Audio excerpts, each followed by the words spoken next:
Hi everyone, welcome to our live session at the Norn Way.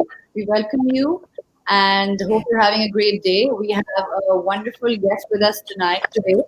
Sorry, she is really an out and out, quintessential, perfect prototype example of an all rounder. I would say like a multi potentialate, a mother, a wife, teacher, an author, um, lawyer to be, and what not. I mean, we're just going to talk to Safinah Danish Elahi, and we will ask her how she did it, how did she do it all. So, welcome, Safinah. Hope you're having Thank a you. good day. How are you? Thank you. I'm doing very well. That was quite an introduction. I think I should come online with you guys every day just for an Yeah. ego boost in the But mornings. it's true. It's true. I really look up to you. Like you are such an all-rounder, and you're such a collective, wonderful mix of everything that's good. Thank Like you a so woman. much. But I think all like I was just speaking to you guys online. All three of you are, mashallah, such achieved individuals, and I think you guys are doing such a fantastic job with the Norn Way, Thanks. and I am very happy to be here. Just a little bit about myself, like you already introduced, so I don't want to blow my own trumpet. But No, I please do am, it. This show is all firstly, I about think, you. sorry?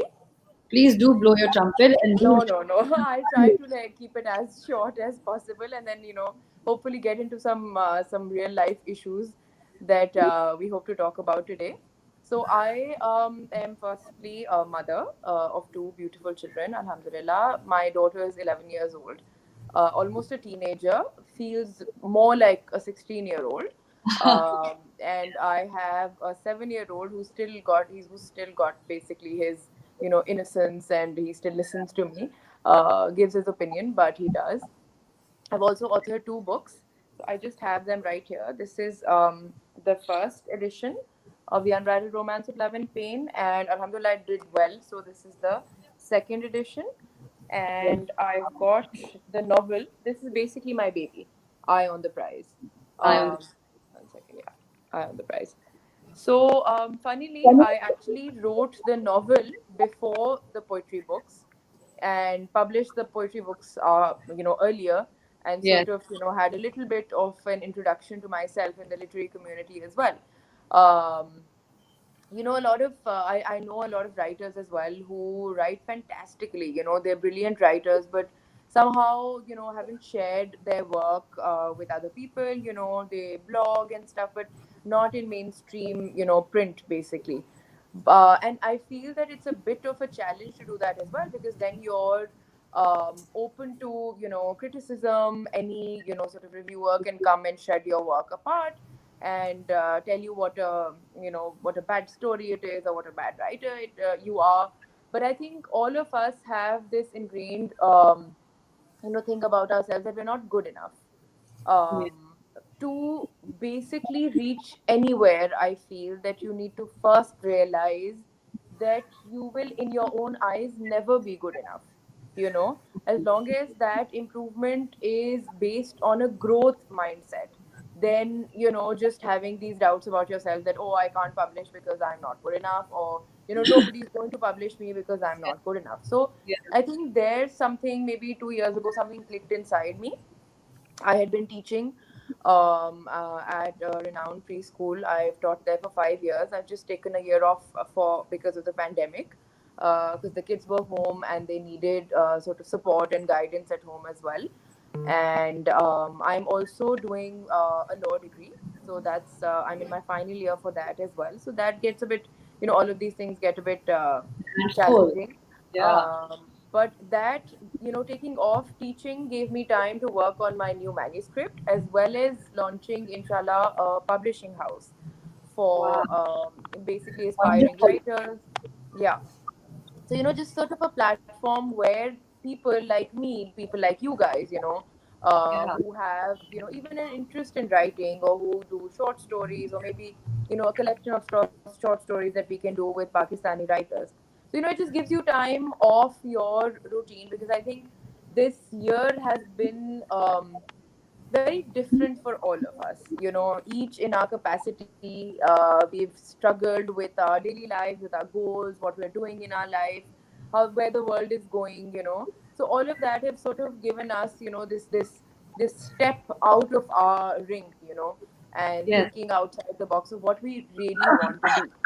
Yes. um so yeah, that's a little bit about myself, and humbly just sitting here, being being a mother, dealing with issues that I don't have the right fit of my t-shirt, for example. So you deal with Oh, these yeah. tantrums, and at the same time you're also writing a really hardcore scene, while writing your manuscript, and I'm like, can I just get to you after I finish writing this scene. And it's just, I think as a mother you learn to multitask, quite a bit there, just to hold your thought there. Yeah, I can't imagine. I mean, I'm not an author, but the Norn Way Team, we do write, we do, we like to write blogs and articles about issues that are important to us. And I literally, like, I remember when I was writing my first article, I had locked myself up, and I was doing it after the kids would go to sleep till 5 in the morning. But I can't imagine how it is like for you, because I mean, if there's a chain of thought that's come, and if there's a character, and if there's some scene, and you have like kids coming in or anything to attend to, I don't know. It's really all about multitasking. It really So, is. It really is. I've read all of your blogs as well, and I think they're wonderfully written, and they're very inspiring and informative, I think, no, because thank you so much. I think from I think a couple of years ago we weren't ready to talk about things as much as we are today, Yeah. and I've tried to do that with my novel as well. I think that all of us know things that are going on around us, but we don't speak about it Yes. because we don't want to either offend people or label people, in a certain manner कि ये ऐसे करके हो रहा है, तो let's just like shove it under the carpet and not talk about things. That includes different parenting styles, this children being of different capabilities. You want your child just to be ranking first place in everything, whether it's academics or sports. So the story also revolves in Eye on the Prize. It revolves around a sports day, but it's not really just about the sports day. It's about the life surrounding an event as well, and Yes. what The challenges strength, mothers face. yeah, pressure, the stress, the ambition, the ambitiousness, that urgency to compete, have your child be the best. That's good. But we don't want to give too much about your book away. We would encourage our viewers to get it and read it, because it is an amazing book. And well done to you. Kudos to you. You really touched upon something Thank you so that I much. think we all relate to. Whether you're a parent or not, you do relate to that, that marathon that you have mentioned, that psychological, emotional marathon one gets into. So, Definitely. Christina, you have an amazing journey, and I've known you for a while now. And I remember when I first met you, you were obviously teaching, and you're very competent, well-renowned teacher at the school that you teach at. And then I remember us talking about how you were writing a book, and then pretty soon you came out with the Unbridled Romance with Love Team, and then soon you came with Eye on the Prize. So this is like a lot of like work and a lot of, I think this is great accomplishment. So just like, when did you start taking interest and being? When did you get inspired to write? Like, when did this author, was it always in there as a child, or was it an event that inspired it, or was it, what was it? So I've basically written for a long time. I've been writing, in my journal. I've been trying to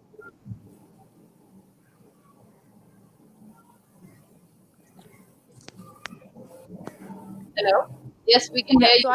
I've been trying to put down my thoughts, either in a diary or a journal, or any sort of place that I can store it at. And I feel that with the poetry book, this was the first time people were reading my work. I won the prize. I started writing. I think there was this one moment, like you said.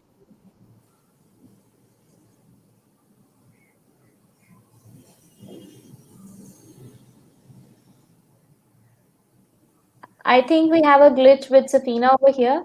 Yeah, Um, we lost her, but that's okay. I'm sure she's gonna be back right away. yeah. Um, it's just internet. What can you do? The internet is out of your control, and the internet is a blessing. How we were just talking about it, but it is also like a real headache because, like what we're doing, for example, people who work online, it can be quite stressful. It can, you know. Yeah. Okay, she's back. Woman of the hour. Hello, can you hear us? Yes, but the voice is breaking off for some reason. I don't know if this is my internet or what. But yeah, If it's there fine are now. if there are objects around the speaker, maybe just try and remove those because that tends to crumble up the voice a bit. Yeah, let me just see. Yeah, is this better? I think. Close. Yes. So yeah, Okay, we is were. the video there? Yes, we can hear you very much, and your video is pretty clear. That's fine because we all struggle with, internet connectivity and issues, and it's, like I was just saying, it can be a blessing, how internet connects people around the world, but it can be a headache also, like, right now experiencing this glitch. I just can't figure out this noise that's coming. Is it coming from my end when I speak? Safina, is your phone or your screen on a moving surface? If it's on a moving surface, No, just try it's and on. put it No, in. no, no. Yeah, It's on the that's much table. better. Yeah. Okay. So Safina, yes. So let's get back to let's ignore this noise. So yeah, how did you said you started out with journaling, right? Because I'm very interested in your Yeah. journey of authorship and writing. I mean, what inspired it? Were you always a writer, or tell us about So it? yeah, I spoke about the journaling. I've written a lot of articles. I write for a magazine called Destinations. So I did, we my husband and I, we love to travel as well. So we started, I started writing articles about traveling. I wrote articles about parenting and teaching, so that way I've had exposure with writing, but never actually considered myself a writer. How you have these thoughts that you're putting down on a journal, but you don't really consider it serious work. I had this moment, I think, when my daughter was about, I think, 7 or 8. I felt that parenting was becoming a bit of, it was becoming a race. It's overwhelming sometimes, you meet other parents, and I've always considered myself a very laid back, not putting pressure on the children. Okay, you're good at this, we're going to focus on that. But then all around you, you sort of see this, this competition to go for the first place, whether it's a preschool or whether it's your O levels. Everywhere sort of you're trying to make ends meet, pushing your children beyond their depth as well. And I just realized that there is not enough literature written in Pakistan about it. There are maybe maybe non-fiction articles about parenting, but there was no fictitious character or book that we could relate to. And I found that there was a gap. A lot Yeah, of us are parents. A lot of us are struggling with this kind of new parenting style where we have 3 after school classes. The kids are not left to sort of explore on their own, or learn on their own. They're very scheduled classes. If you want to learn tennis, you go to a tennis class. You're not yeah, left at a club and given a racket and sort of told them. We never tell them to figure it out on their own. yeah. um, That's so any true. other sport, for example, my brothers, they used to play on the road. They played cricket there. Now they're cricket clubs. I read on my own as a child. Now they're Yeah, reading clubs. yeah, So we were yeah, just I sort of just used to, I remember being like, I don't know, 8 or 9, and walking into my father's study and sort of figuring out what material I can kind of just take from there, and which is age appropriate as well, because obviously he was reading novels and adult stuff. So I would just figure out from the covers that this might just suit my liking. And I just feel like now we just thirst so much of this structured, content on our children, that they end up rejecting a lot of things as well. My own children, I mean, I think tried five different sports, five kinds of different books, non-fiction, memoirs, this, that, I've read to them ki nahi, nahi, padho, like reading makes you smarter, reading makes your grammar better, so it's all so forced, I feel sometimes, Yeah. that we're reflecting our personalities on our Yeah. little like mini me's, and Yeah. we don't realize that they have these incredible personalities on their own.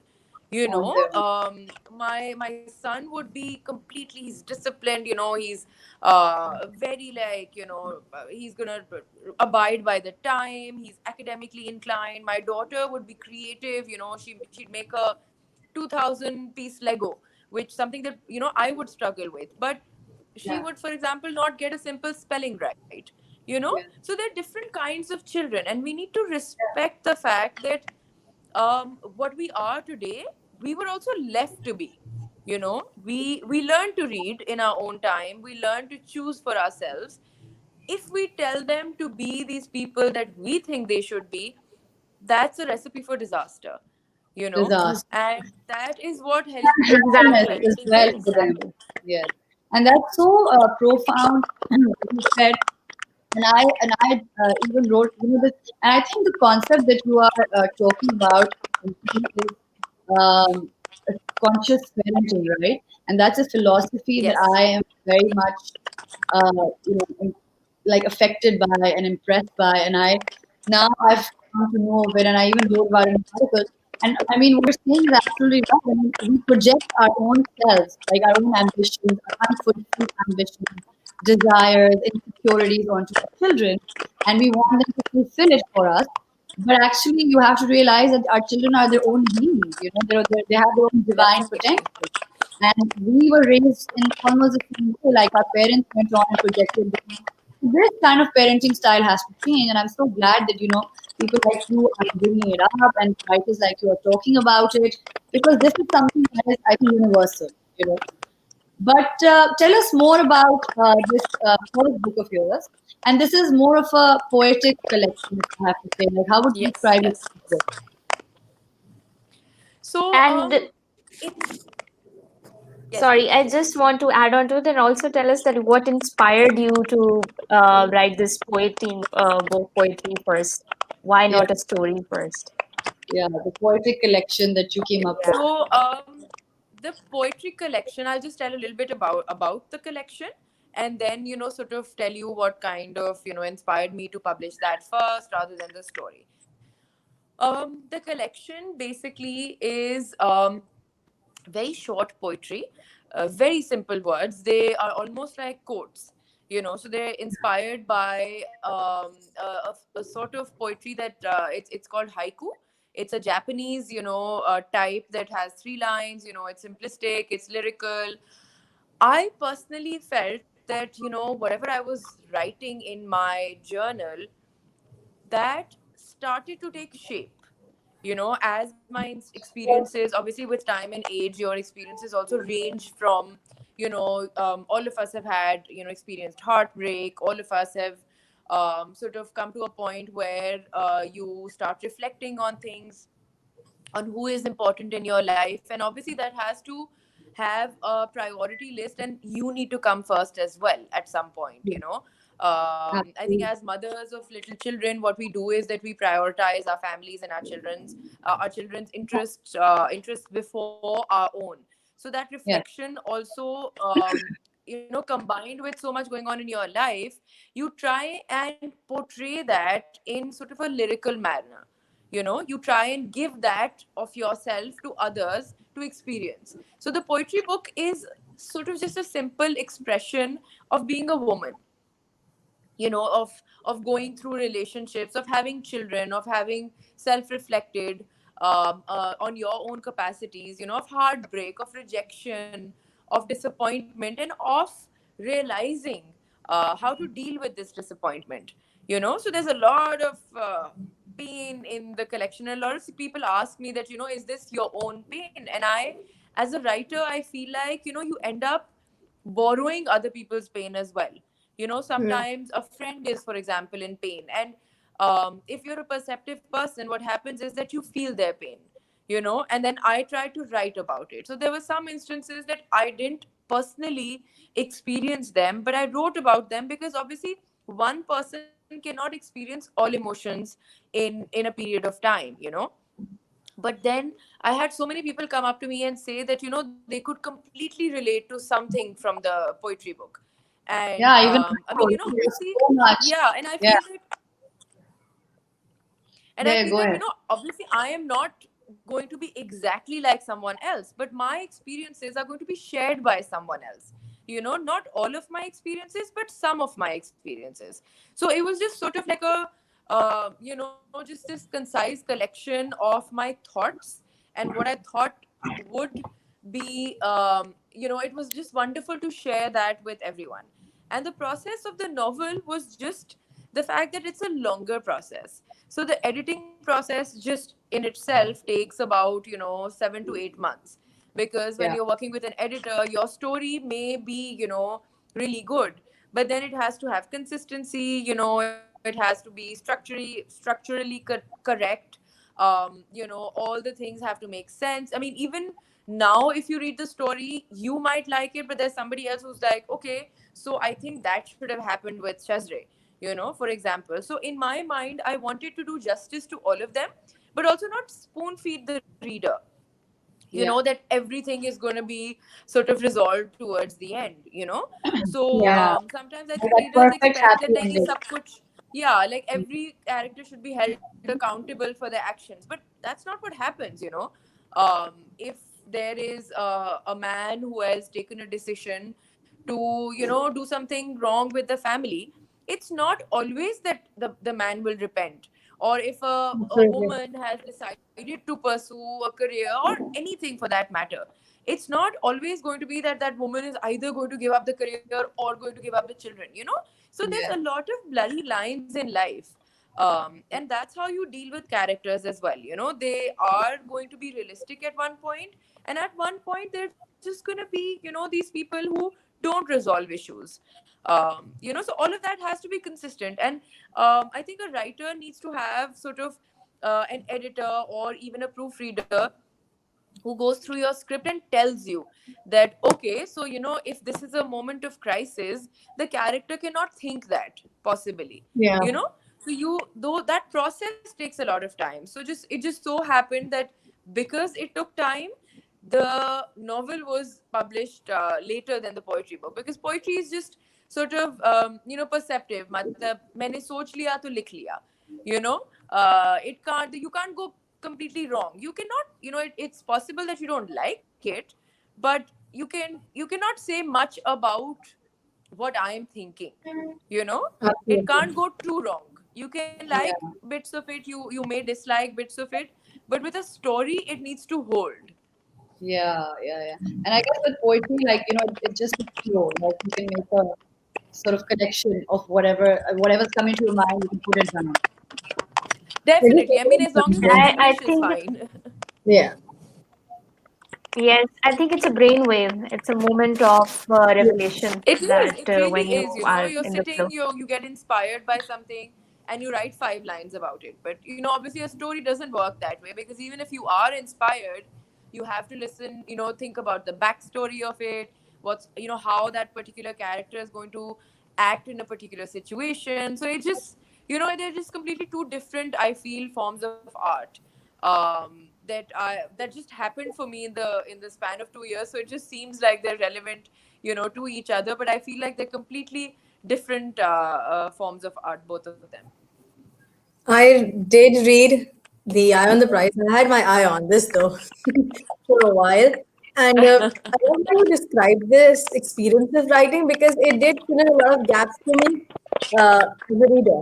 I mean, there was so much thought into every character. I was talking to a friend of mine. I'm like, there's no protagonist in this.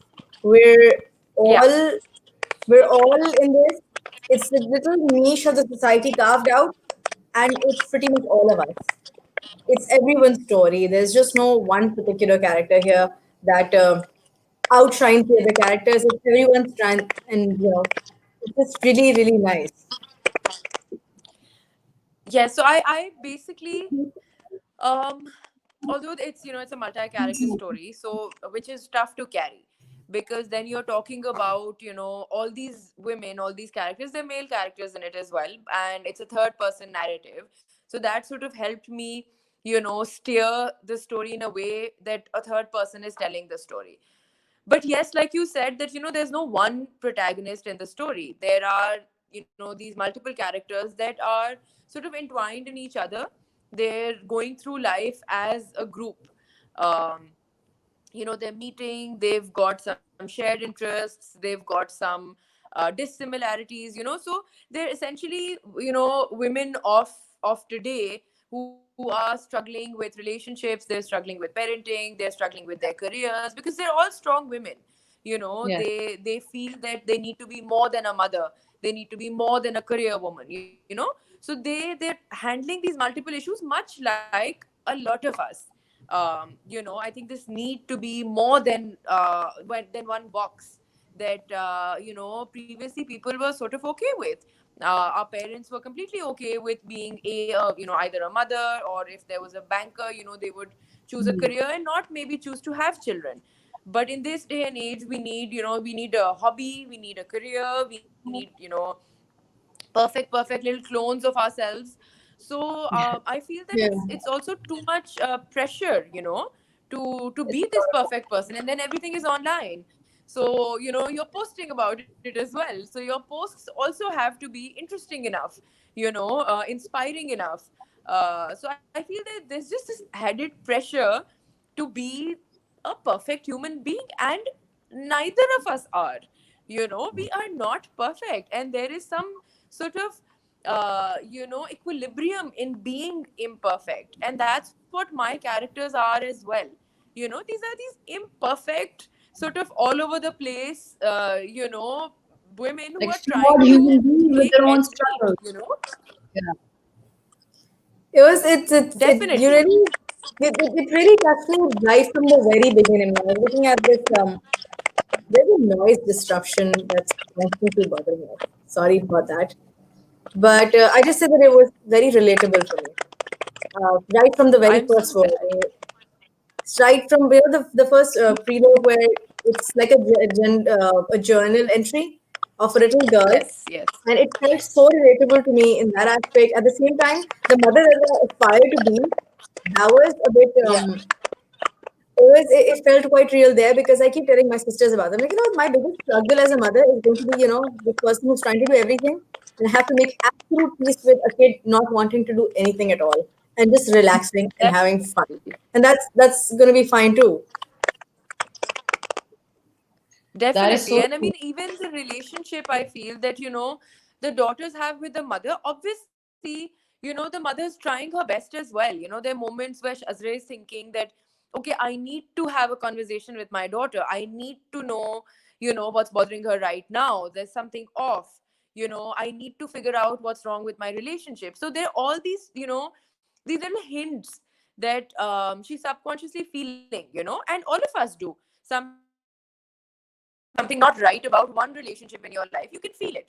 But at the same time, there's so much going on that somehow what happens is that you delay it, you procrastinate. You're like, acha, theek hai, I'm going to get back to this. Okay, she's being a bit, my daughter's being a bit cranky. What's wrong with her? But then sometimes what happens is that life happens, and then these issues take a backseat, and then they grow, and then they sort of go out They of hand. fester and they build Yes. Yeah. Yeah. And I mean, there's a time and there's a moment where one needs to be conscious that this needs to be addressed right now. yes. Whether it's your relationship with your husband, or it's a relationship, with your children, or I mean, even your children's teachers, I feel sometimes, as much Yes. as It's that, so crucial. you feel like, acha, I would like to have a word, but I don't know if I'm overstepping or not, so you Yeah. get these like subconscious triggers and hints that something you need there's something you need to do. But then what happens is that you have an appointment, or you have a pressing matter, and then Yeah. the issue takes a back seat. So like we were talking about, this conscious parenting as well. You need to look at your children and figure out where communication is needed. Mm-hmm. And even punishment or keeping boundaries, like we were talking, Sana, earlier. Yes, I feel yes. like there's so many instances, because हमने तो सुना हुआ था ना, एक थप्पड़ लगा दो, हाँ, बच्चा बात नहीं मान रहा, yeah. अब सीधे हो जाएंगे. But Mm, that's not what who we are today. yeah. When I talk to my friends, हाँ हमें तो हैंगर पड़े हुए हैं बचपन में. But I mean, I Uh-huh. can't imagine doing that with my children, You can't. because we know so much. We're so conscious. We need to have boundaries. We need to have limits, and there has to be consequences. How do you deal with, for example, a 10-year-old or an 11-year-old who's misbehaving or is Mm, having excessive screen time? I feel like if you give them more screen time, in a day, they start acting like zombies, yes. because there Yeah. is so much material online that's basically crowding their brains. Yes. It's not a conversation. If they don't like something, they can change the program. They can, in one click, they have this obedient slave that is Like the screen. instant gratification, right? And that is like, I think, It is. It's the dilemma of the generation, with their used to instant gratification, being And gratified and given. definitely. and this is also decreasing their attention span and impulsivity, and it is creating a lot of problems with focusing as well. So I Definitely. think that, So, yeah, yeah, please yeah, carry on. continue. No, no, no, you continue. I'll just finish.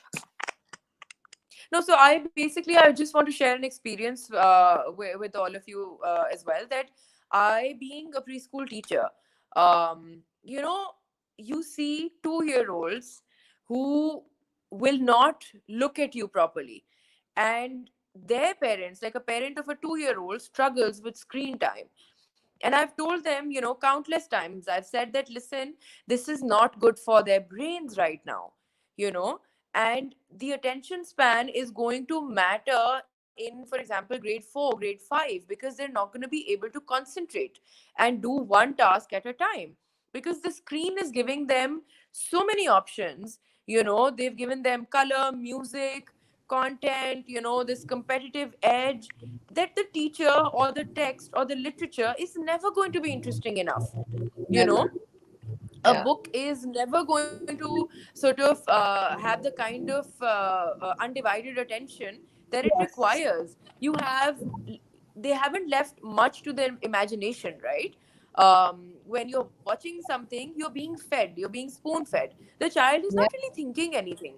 They're being Oh, fed, from the color of the cartoon's clothes to the music in the back, the back score, to the movement. They do like hundreds of people do research on how to sort of attract the child into this trap of a cartoon or this trap of a show that they're watching. you know and later on, what happens is that self image issues, this age of anxiety. I was reading the other day that scrolling through your feed, basically either Facebook, Instagram, it could be any kind of sort of social media, increases your chance of being anxious. And 7 minutes of reading a text actually calms you. you know so what is happening is that that scrolling and the constant tapping of our children is making them anxious. और फिर yep. थोड़ा सा बाद में जाके later in life, then body image issues, self image, these all things start coming up Yes. from Yes. perceived That is life so true. online. you know Yeah. Yeah, and so it's it's just so interesting because, important that, yeah. No, no, please go ahead. yeah, so it's just so important that you keep that boundary, or you make that boundary right now. As a teacher, a lot of parents are concerned about this, and I think with COVID, it has all sort of become blurry. Your school time and your home time and your anything time is just basically one spot now. My Yeah. kids do their madrasa online, they've got their school online, homework be, they're getting their iPads and doing their homework I mean, on their on life the is iPad. So I feel practically that online. Their entire life. it definitely is. So I Yes. think making boundaries and telling them that, okay, so the laptop is maybe for schoolwork and you Yeah. can only have your iPad for this amount of time. It could be 1 hour a day. It could be, according to your own parenting preference. But tell Yeah. your children that this is not okay. They cannot pick up the iPad and pretend to do their homework and, basically playing Roblox, for example. The you roadblocks. know Oh so God, yes. that yeah, so that boundary needs to be set, and Yeah. you need to make sure that you are aware of what's happening in the house. So because kids can be really chalak that way as well, they can be really tricky. Yeah. Yes. They're going to tell you one thing, nahi nahi hum to ye kar rahe hain. But being aware of the fact that we were also kids once, Yes. so all the tricks that they have up their sleeves, we also know about it, we're more We aware know about about it. it, We and we used to also it. know. Yes. Definitely. And we also know the harmful effects of all of that. We did not have the abundance of things, of screens, in our childhoods. And we also, struggled to stay engaged. We also got bored when we were younger, but we didn't have so many options in front of us.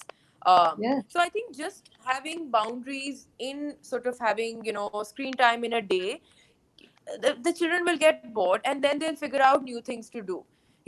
So personally I feel like we play a lot of card games, because Yeah. they have this like 5 hours a day that they don't have the screen. So they Yeah. either need to be, up and down playing something in the garden, or they need to sit and play cards.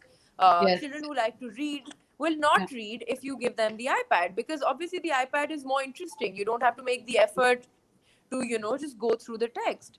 So once you Mhm. take that tool away from them and tell them that, okay, this is what you're getting, and then, I mean, personally, how I use the iPad is that, if there's any kind of misbehavior, or if they haven't said their namaz, or if there's anything that they haven't done during the day, the punishment is also taking the iPad. Yeah. So it kind of works both ways. If they have that 1 hour of iPad, I'll be like, okay, now you have 45 minutes. Yes. Yes. So that 15 minutes of treasured iPad time actually Yeah. works as a punishment as well. So it Yes. makes you, it helps you steer what is important to them, Yeah. because obviously their screen time is when they relax as well. They're not Yeah. thinking, they don't have to make an effort for anything. So I think those just boundaries are important. Varna ye yoga ki ab har waqt hi, they'll want to sort of have entertainment Whatever they on want. their Yeah. fingertips. Yeah. Yeah. I Yeah. have a question though, Safina. Yeah. Now that you mentioned it, and quite rightly mentioned the fact that children need to be engaged in so much more than just looking at the screen. Uh, Yeah. I faced a recent problem with my nephew. My sister brings my little nephew, and I have to try and engage him in a lot of things. And because of the fact that I'm so much on my screen at times, I find myself being at a loss of trying to think of something I need to do with him and engage him. So, what would you like to advise the parents watching this as to how to, how what habits to inculcate and how to steer their screen time in the right direction for them to become the right examples for children? Definitely. I mean, I think that's a brilliant question, because what has happened now is that we have also become zombies with our phones. You know, Yes. we're going to literally, I think, sitting or waiting even in a, I don't know, a doctor's appointment. You feel like, what do I do here? Just scroll through Facebook or scroll through Instagram, and that has taken up our lives so much that Yeah. even conversations with your children are interrupted by, for example, a WhatsApp message or a notification that comes up. And, it's just so funny that there's a documentary on it, The Social Dilemma, as well, that Oh yes, sort I of talks watched about, it. yeah, It's on Netflix, so so whoever gets a chance to sort of see that, it's amazing. it talks Everybody. about how technology has taken over our lives. This is not just children. The adults are also suffering from this disease to check up on things that are completely unimportant. I mean, if I don't check my phone for 3 hours, I don't think I'm missing out on some kind of breaking news. People read their Absolutely. newspapers in the morning, and TK, that's fine, like that's digital and you're reading that. But then during the day, I don't think there is sufficient excuse to be on your phones all the time. But for that, I think my advice to parents would be that parents also need to detox. So, for example, lunchtime or dinner time, please try and not keep phones on the table so that there is uninterrupted sort of, conversation around meal times.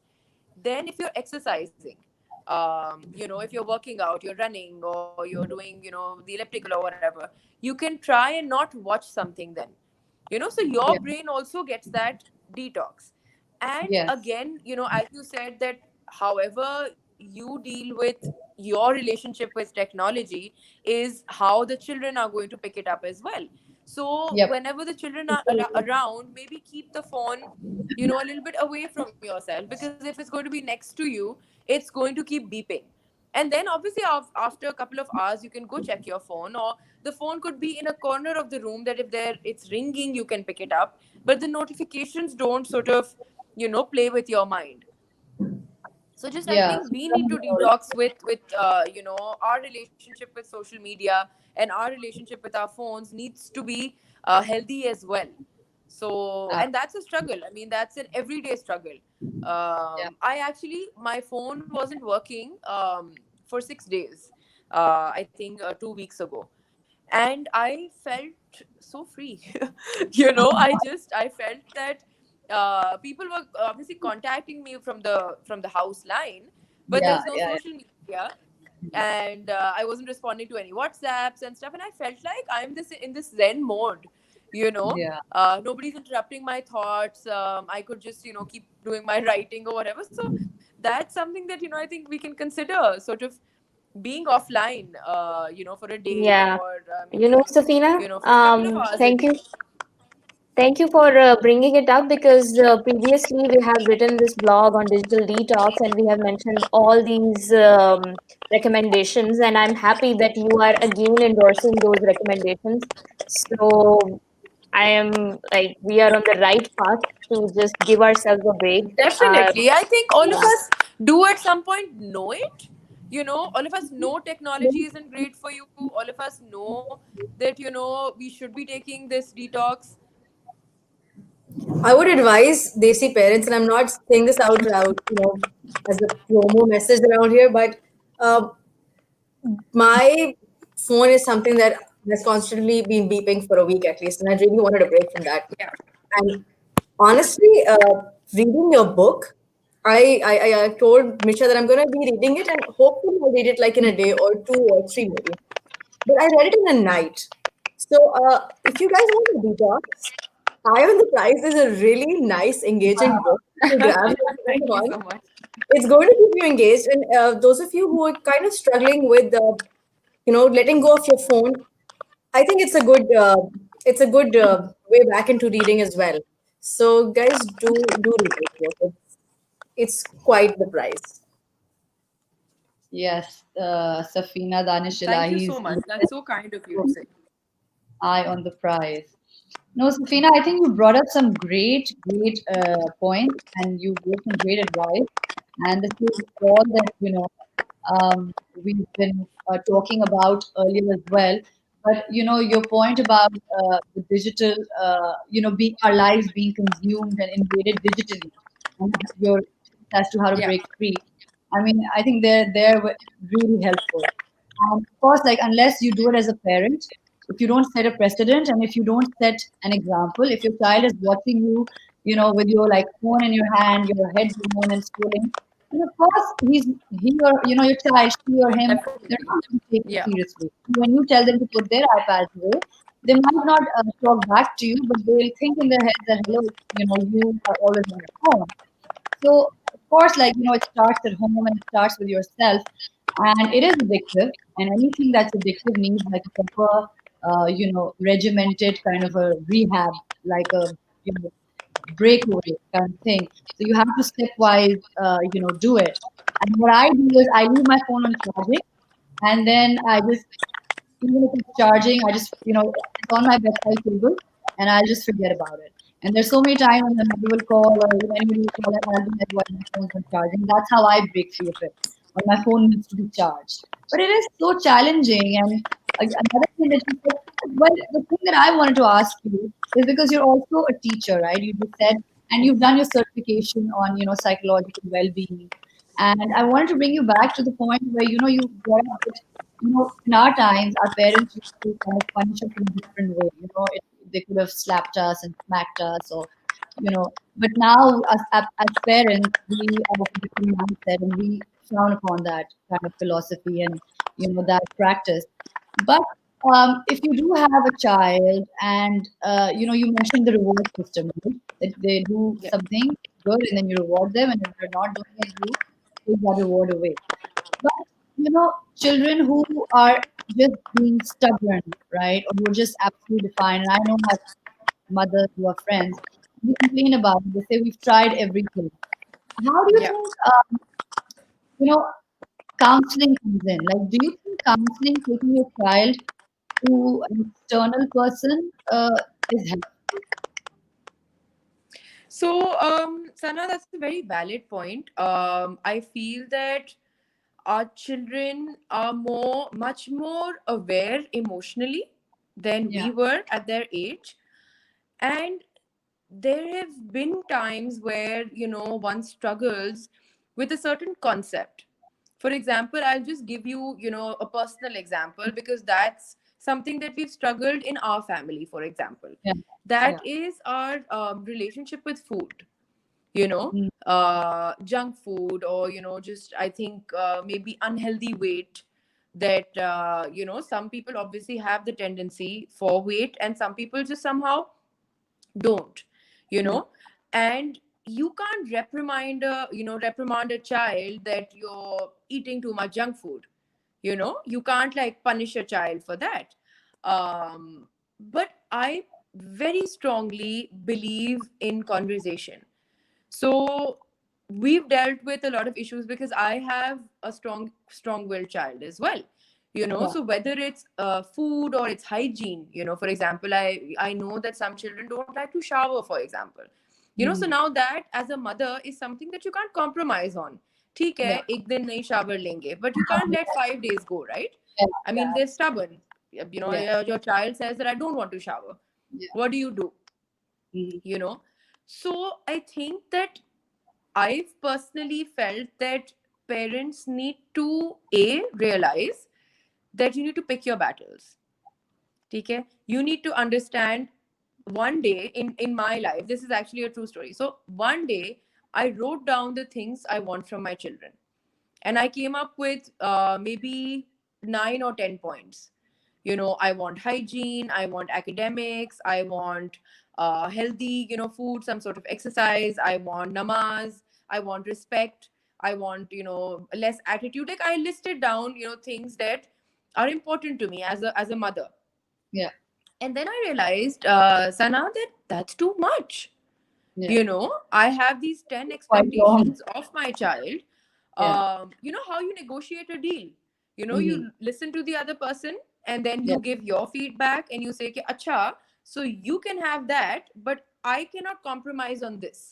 you Mm-hmm. know so if you have a strong-willed It child. has to be, I think it has to be a valid rationalization that if you do this, this will happen. You need to be meaningfully explain them that has this Definitely, these definitely. consequences. So, And just communication on where your child is coming from. Sometimes it's so funny. We think, we're these smart, like accomplished mothers, and we completely understand, what's going on, and, बच्चों को तो कुछ पता नहीं है, हमें सब कुछ पता है. Yeah. Just this awareness that we know more. But you Yeah. actually maybe don't know everything that the child is feeling. Of What if course. it's completely reasonable for the child not to listen to you right now? Yeah. So even if you're trying to reward them or punish them over that matter, one needs to really look into ourselves, that is this something that I am yearning for as a parent because it's going to look good, or it's Mm-hmm. something that is actually for my child's betterment. Mm-hmm. Is it actually going to improve either her health or her academics? Am I suggesting something that's something that I can let go, or it has to be done? So first, Yeah. I think, realize our own priorities, you Yeah. know, and then try and communicate the importance of that. Yeah. Whether it's whatever, whatever example you give me, or whatever example I've dealt with, I would just say that, um, again, academics, if a child is not inclined academically, you say that the child has so much going on for them, you Yeah. know um, they are perfect children in their own way. They've Mm-hmm. got, alhamdulillah, physical abilities, they've got mental abilities. Maybe they struggle with math, maybe they Mm-hmm. struggle with some concepts, and it's okay. Struggling with some things is okay, as Yeah. long as the child knows that they're giving it their best shot. Yeah. As Yeah. long as there is effort on their part, as long as they respect the fact that their mother is concerned about their well-being, Yeah. convincing the child that this is Yeah. not coming out of some kind of power dynamic. This is not some competition Mm-hmm. that the mother holds the power, to Mm-hmm. make the child do whatever the mother wants. This Yeah. should be a leveling field, to understand what the child's issues are. Yeah. Why is the child not doing well enough? Am I not giving enough? Is my platform not effective enough? Am I not conveying effectively? Is my communication not, is it not being received properly by the child? Because Yeah. essentially the child is picking off vibes from you as well, right? Yeah. um, कुछ आपकी ingrained ability है जो reflect हो रही है, or Absolutely. maybe the child has had a bad day at school. अब तो चलो school नहीं जा रहे हैं, but it could still be that the teacher has spoken to the child in a certain manner. So dig in, try to find out where this friction is coming from, you Yeah. know and then I think try and make decisions. So let's not try and label the child as being stubborn. Yeah. Maybe we're being stubborn with them, Mm-hmm. maybe we're not being effective with them. So Yeah. just to understand where the child is coming from, and then yes, then if you feel that yes, you are right, in your mindset of their well-being, you are right to communicate that they must pass an exam. You're not asking them to score a 90%, you're asking them to score a 60% or a 70%. If your goals are reasonable, maybe have your partner on board, maybe have the husband, because then two opinions become better than just one sole sort of opinion. Yeah. And then still you feel that the child is not responding, then maybe try. I personally would suggest therapy for your own self, to Yeah. understand from a third person. And if Yeah. that too doesn't work out, then there's no harm in approaching a specialist who may be able to talk, or may be able to get through the child better than you do. Because as a mother, we struggle with a lot of things, right? We're handling our families, we're handling our careers, and somewhere along the line, I think we just expect the children to obey. कि सुन रहे क्यों नहीं है बात, सुन Because that's लेना, मतलब convenient, change कर right? लेना कपड़े, what's the big deal? Because that's convenient, right? Because you yourself are so caught up in being that, a quote unquote helicopter parent, that you need so many things done, right? In a short Definitely. amount of time. And I remember, since we're talking about it, I remember that before the pandemic, and I have really thought of, felt this as a blessing for me and for myself personally, the whole Yeah. pandemic in a way. I mean, it's always good to see positive, but for me, the positive thing was that I got that I broke the shackles of the Yeah. time constraints that we had on our Yeah. life. I thought they all went away because I remember like dropping the kids, picking them up, lunch, finish lunch, then move Yeah. on to your Quran class, then come on, hurry up, then move on to your next class, hurry up, homework, go to bed, right? It was Yeah. such a regimented, militaric routine, and it was really hard for the kids. And in between, you think you're being a perfect mother because you've got them enrolled in so many activities and you've got them like going, but you're not spending any quality time with your child. You're not even having the conversation, like you said, the dialogue, you're not connecting. You're literally just telling them to deliver, right? And like you're saying, Exactly. Definitely. obedience is very convenient, but obedience is, I'm not sure if it's a healthy thing, right? This word Yeah, obedience is not entirely healthy because it should actually be consensual, right? I mean, your child should consent definitely. to your requirements and to your understanding of what their behavior should be, as opposed to obeying. Because obedience never brings about like, I feel personally, satisfaction or happiness. Like it brings about more resentment, in a Yeah. relationship. So And I think we also, yeah, go ahead, go as ahead. parents, I think we're also used to this concept that we listen to our parents, right? Yeah, There was less negotiation at that point, at yeah, that time when we were yeah, younger. yeah, And somehow we also mirror our own parents, you yeah, know. We try and become our parents. And then we need to realize that times have changed, you yeah, know. So our style should also change. We also need to Yes. understand that the children have, they have different experiences than we did. You know, So then Safina, with time, sorry to add, I was reading this Five Languages of Love book. So the children also have their love language. So we need to find out that what language they understand as an individual person. Like how can they understand love? For example, you are speaking French and he understands Arabic. That is not the way. So we yeah. need to find what kind of a language we need to communicate as parents. Compatible So definitely. communication. Yeah, yeah. Good so point. That's that so that's true. my point is that the way you are handling it. Yeah, Definitely. So, like I told you that I have experience in early learning years. I've been a teacher, a preschool teacher. So when we look at the child, so now that child is 1.5, right? When they come to you. I used to take play group. So my children I used to have 23, 24 children in a class. So what used to happen is that because they're not verbal at that point, they're not, they don't have speech.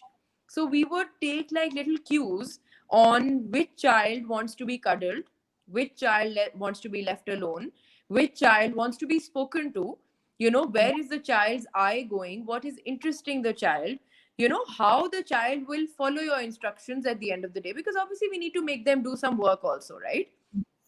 So we had to become extremely perceptive in understanding, like you said, their language without yes, them asking us. So for older children, they can still say, Mama, we're feeling hot. Can you turn the AC on? Or Mama, we're thirsty. But that 1.5 year old child doesn't communicate with you. Yeah, They can't say that, oh, we're actually feeling really hot. That's why we're being cranky or we're crying or we don't want you to touch us. We have stranger anxiety. You don't come near us. Why are you trying to hold us? yeah, So that way, it's so true that you need to figure out your child's love language as well. yeah, Do they do well when you scold them? Do they do well when your schedule is extremely regimented? Do they do well when they're given a task and left on their own? Do they do good with rewards? Do they do well with boundaries? So you need to figure out your style and their perception as well. How are they perceiving your style? What is their language, like you said? So that is on our shoulders as adults. It's not on them. They're still yeah, learning. exactly, exactly. They're We still should, learning to communicate. If you tell them the next yeah. time they cry, you tell them stop crying. People are No, no, watching no. you. And people do that. I've seen that. Yeah, Why are you crying in public? Why are you so loud? Because the child is trying to convey something. A yeah, 4 or a 5 year old or a 6 year old. First, tell them, give them a hug, so that their internals are sort of satisfied, and then ask them what is making them cry. How we talk about toddler tantrums, or even 5 6 year olds sometimes have this like really crazy tantrum and you don't know where it's coming from. yeah, They're absolutely. completely justified in Yeah. their sort of acting out. They That's have a how reason, you just don't know the yeah, reason. that is how children express themselves. We can't expect them to express themselves like adults.